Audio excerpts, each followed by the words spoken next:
देखिए, जो बंदी रक्षक पेपर था उसका भाग नंबर 3 है जो उत्तराखंड से संबंधित है, यानी इसमें उत्तराखंड से संबंधित है। आप देखिए कि उत्तराखंड का जीके कितना हार्ड लेवल का पूछा जाता है। तो 61वां क्वेश्चन है, गोरखा शासनकाल में ब्राह्मणों पर लगने वाला कर था। तो ऑप्शन नंबर सी सलामी कर था वो, जो गोरखा शासनकाल में ब्राह्मणों पर लगाया जाता था। 62वां क्वेश्चन दिया हुआ है इसमें, उत्तराखंड का लोक बाग नहीं है। तो तानपुरा जो है ये लोक बाग नहीं है। बाकी ढोल दमाऊ, रणसिंघा और हुड़का ये तीनों ही लोक बाग हैं। लोक बाग का मतलब है हमारे जो त्योहारों पर बजाने वाले जो यंत्र हैं वे। कालसी शिलालेख का संबंध, कालसी शिलालेख बहुत ज़्यादा फेमस है और ये देहरादून में है, देहरादून से प्राप्त हुआ था और ये अशोक का शिलालेख है। ऑप्शन नंबर सी। उत्तराखंड में चलने वाली चार धाम परियोजना निम्न में से किस कार्य से संबंधित है? सड़क निर्माण से संबंधित है। जो हमारे उत्तराखंड में चार धाम हैं, गंगोत्री, यमुनोत्री, केदारनाथ, बद्रीनाथ, उनको हर मौसम में जोड़ने के लिए एक जो राजमार्ग बनाया गया, तो ये सड़क निर्माण से संबंधित योजना है। उत्तराखंड सरकार की गोल्डन कार्ड योजना निम्न में से किससे संबंधित है? तो हमारे जो मुख्यमंत्री हैं पुष्कर सिंह धामी, उन्होंने ये योजना प्रारंभ की थी। इससे जो है हेल्थ के लिए यानी इलाज के लिए, इलाज से समझा जाए तो निःशुल्क उपचार के लिए ये योजना संबंधित है। 2011 की जनगणना के अनुसार, 2011 की जनगणना के अनुसार अगर हम देखें तो उत्तराखंड राज्य की साक्षरता दर कितनी है? तो देखिए, उत्तराखंड की जो साक्षरता दर है वो 87.28% यानी 87.28%, ऑप्शन नंबर ए। आपका अगला क्वेश्चन दे रखा है 67वां, उत्तराखंड सरकार द्वारा वर्ष 2013 में महिला सशक्तिकरण के लिए निम्नलिखित में से कौन सी योजना प्रारंभ की थी? तो उसमें उन्होंने ऑप्शन नंबर बी है, गौरा देवी योजना प्रारंभ की थी महिला सशक्तिकरण के लिए। गौरा देवी के लिए के अंतर्गत और सारी योजनाएं भी इन्होंने चलाई हुई हैं बाद में। 68वां अगर हम क्वेश्चन देखें तो उत्तराखंड में युवाओं को रोजगार उपलब्ध कराने के लिए निम्नलिखित में कौन सा पोर्टल प्रारंभ किया है? तो आप देखिए इसमें रोजगार पोर्टल जो है वो प्रारंभ किया है। और आपका दे रखा 69 69 क्वेश्चन नंबर है और उसमें दिया हुआ वर्तमान में उत्तराखंड के मुख्य सचिव कौन है? तो सुखविंदर सिंह संधू जो हैं वो वर्तमान में जो है मुख्य सचिव हैं। इनसे पहले ओम प्रकाश थे और अब ये सुखविंदर सिंह संधू हैं वर्तमान में। 70वां क्वेश्चन दे रखा है कि संगीत के क्षेत्र में उत्तराखंड गौरव सम्मान को प्राप्त करने के लिए निम्नलिखित में से किसका चयन किया गया है? तो देखिए, ये क्वेश्चन जो है बहुत ही हाई लेवल के जो पूछे गए हैं, लेकिन इसमें जो है आपका question number A, Narendra Singh Negi को जो है उत्तराखंड गौरव सम्मान के लिए जो है चुना गया है। और ये नरेंद्र सिंह नेगी वही हैं जिन्होंने हमारे उत्तराखंड का एक लोकगीत लिखा हुआ है, राज्य गीत लिखा है। अगला देखिए कि गढ़वाल में गोरखा शासन किन वर्षों के बीच चला है, यानी कब से कब तक चला है? तो 71वां जो क्वेश्चन है उसका आंसर ए है, ये 1804 में उत्पन्न हो गया था गोरखाओं का शासन जो है, और 1815 तक इनके बीच रहे ये। अगर गढ़वाली समाचार पत्र प्रकाशन जो देखें, अगर हम कहें कि ये कब प्रकाशित हुआ था गढ़वाली समाचार पत्र, अगर ये गढ़वाली के बारे में अगर हम बात करें तो दोस्तों इसका प्रकाशन जो है सन 1905 ईस्वी में हुआ था। निम्नलिखित में से चिपको आंदोलन पर आधारित हरी भरी उम्मीद शीर्षक के लेखक, जो शीर्ष है उसके पुस्तक के लेखक कौन है? तो इसकी पुस्तक के लेखक शेखर पाठक जी हैं, ऑप्शन नंबर डी। अब आप आ जाइए 74 यानी कि 74वां क्वेश्चन, निम्नलिखित में से कौन सी नदी उत्तराखंड के पश्चिमी दिशा में प्राकृतिक सीमा बनाती है? तो देखिए, जो उत्तराखंड के पश्चिमी सिरे में जो प्राकृतिक सीमा बनाती है वह है काली नदी। जी हाँ, काली नदी, option number D. Question number 75, निम्नलिखित में कौन सी जनजाति उत्तराखंड से संबंधित नहीं है? तो देखिए, उत्तराखंड से संबंधित जो जाति हैं वो थारू, भोटिया, राजी हैं, लेकिन गद्दी जनजाति जो है वो उत्तराखंड से संबंधित जनजाति नहीं है। टेहरी बांध का निर्माण किन नदियों के संगम पर हुआ? तो भगीरथी एवं विलंगना नदी के तट पर हुआ था, जो लगभग 304 वोल्ट मेगावोल्ट के हिसाब से विद्युत का उत्पादन करती है। 77वां क्वेश्चन दे रखा, मनेरी भाली जल विद्युत परियोजना का निर्माण निम्नलिखित में से किस नदी पर हुआ है? तो ये जो निर्माण हुआ है तो देखिए आप, ये भगीरथी नदी पर हुआ है, यानी ऑप्शन नंबर बी। 78वां क्वेश्चन जो है, निम्नलिखित में से उत्तराखंड की किस उपजाति का निवास स्थान उच्च पर्वतों में नहीं है? तो इसका ऑप्शन नंबर मुझे भी कुछ खास मालूम नहीं है, लेकिन मेरे आइडिया से जितना मेरा आइडिया है उसका ऑप्शन नंबर ए होगा, तोलछा जनजाति शायद, लेकिन मैं इस पर कंफर्म नहीं हूँ। गोविंद वन्यजीव अभयारण्य निम्नलिखित में से किस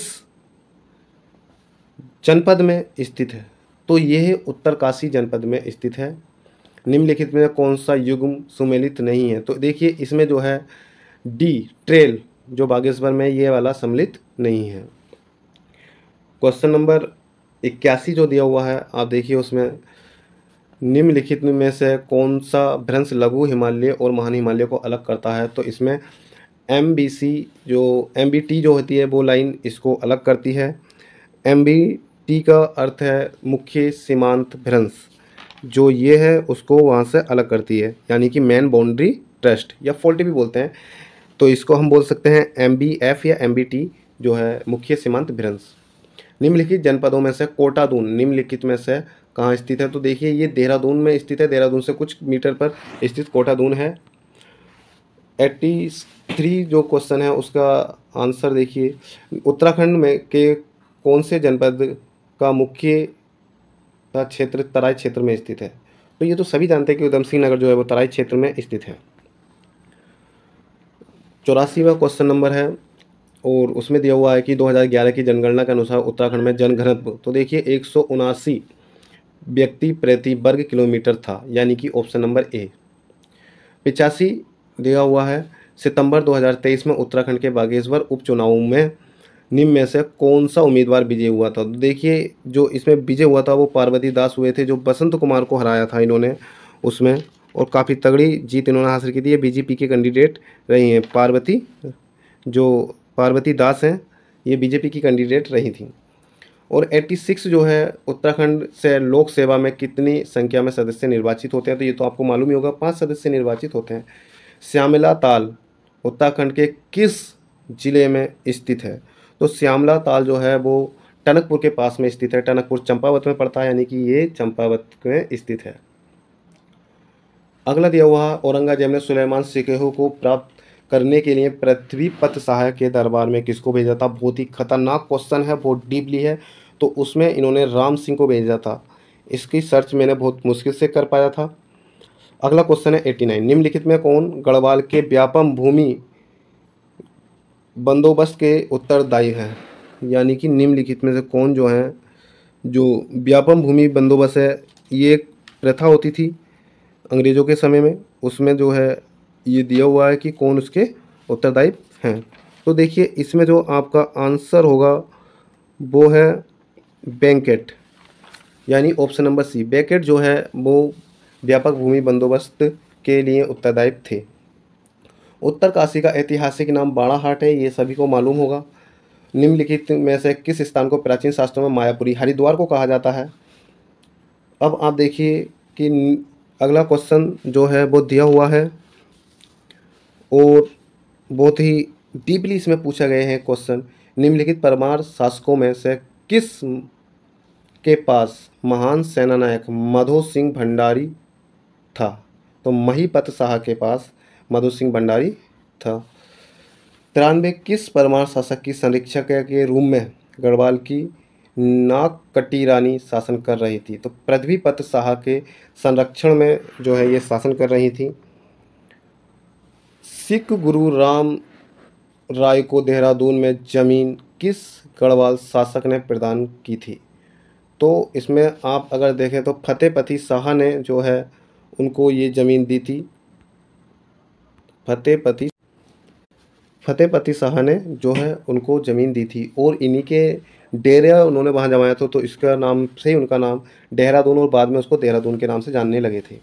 श्रीनगर गढ़वाल में शरण लेने वाले मुग़ल शहजादे का क्या नाम था? तो सुलेमान सिकोह जो थे इन्होंने वहाँ पर शरण ली थी। मनोदय काव्य की रचना किस पवार शासक ने की थी? तो देख मनोदय काव्य की रचना किस पवार शासक ने की थी? तो ये आपके दिए हुए हैं मानशाह, जो मानशाह थे उन्होंने ही मनोदय काव्य की रचना की थी। अगला दिया हुआ है लाखा मंडल उत्तराखंड के किस ज़िले में स्थित है? तो लाखा मंडल जो है वो उत्तराखंड के देहरादून ज़िले में स्थित है। और अगला क्वेश्चन दिया हुआ, निम्नलिखित में कौन सा जिला उत्तराखंड के सर्वाधिक जिलों से सीमा साझा करता है? तो अगर देखा जाए तो पौड़ी गढ़वाल जो है वो सबसे ज़्यादा जिलों से अपनी सीमा साझा करता है। और लास्ट वाला क्वेश्चन जो दिया हुआ है सबसे लास्ट में क्वेश्चन कि निम्नलिखित में से कौन सा सुमेलित नहीं है, तो देखिए इसमें दिया हुआ option number C Almora Kanakpal, ये जो है इसमें सुमेलित नहीं है, बाकी सब जो है सही है। तो ये बहुत ही हार्ड क्वेश्चन अपने आप में थे और उत्तराखंड का देखिए कितना डीपली इसमें पूछा गया है और इसी तरह से पेपर आते रहे तो बहुत ज़्यादा डिफ़िकल्ट काम है। जो पेपर देकर आए हैं वो अपने क्वेश्चन मिला लें और आशा करता हूँ आप सब कामयाब हों। धन्यवाद सभी को।